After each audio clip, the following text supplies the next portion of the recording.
Sa pagkakaroon sir, kumusta ang inyong kahimtang sa ingani nga sitwasyon?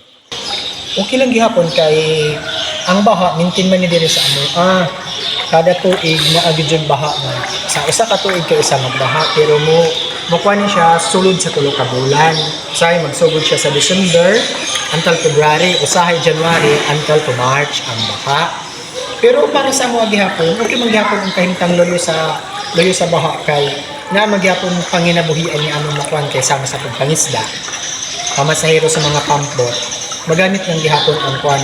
Ang tubig gihapon makahatag gihapon og advantage sa amo ang mga mag-uuma kay ang among mga luna, ang among mga pangumahan kay mahinlo, makuha na ang mga synthetic na abono, makulihan og natural na lang nga abono. Mao nang para sa amo ang gihapon, nindot lang gihapon sa amo ang mga mag-uuma.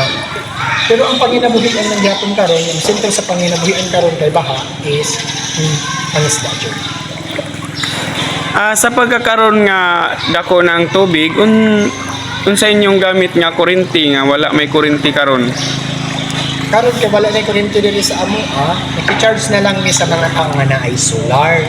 Kami nga walay mga kapasidad mo palit og kanang solar, kay ang solar is ang minimum mapagkabantay, ang minimum siguro 20,000 ang kamahalon sa solar nga kaya makapa-charge sa cellphone is kami nga walay kapasidad nga kaya mo palit, maki-charge na lang dito sa ilaha, mabayad ng 20 pesos. Tapos ang among gamit ng suga is sa lampara, tubilan o gas.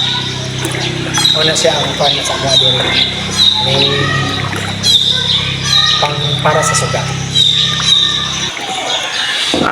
Karon nga baha sir, asa mo mukuha og tubig pang inom? Sa poblasyon lang gyapon, poblasyon sa Talakubog, nakuha ng mga panikan ng mineral water lang ang among gyapon nga ginapalit kay wala may gripo gyapon diri maski ni atong ubas pa katong wala kay tubig. Wala mang gyapon ang among ginapalit kani mineral water. Ito lang gyapon sir kay ang kuan ang may mga NGO nga naghatag sa amo og purified water nga kaming kuan nga masin grabe ka hugo nga tubig kaya niya pa kahinloon tagaan milyag galing mga purifier dito sa balay ginagamit gyapon namin na para sa pangbumaag.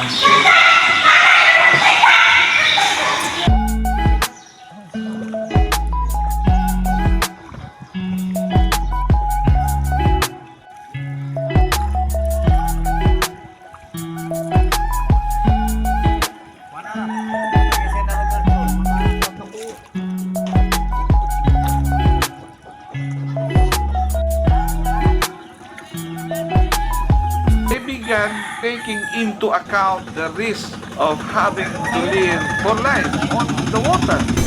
It is so much of a cultural thing. People have been living there, say, for 2 centuries already. They have been so much resilient and adaptive of it. The government is doing its part, likewise, at times aggressive, na magbigay po lahat kung anong kinakailangan.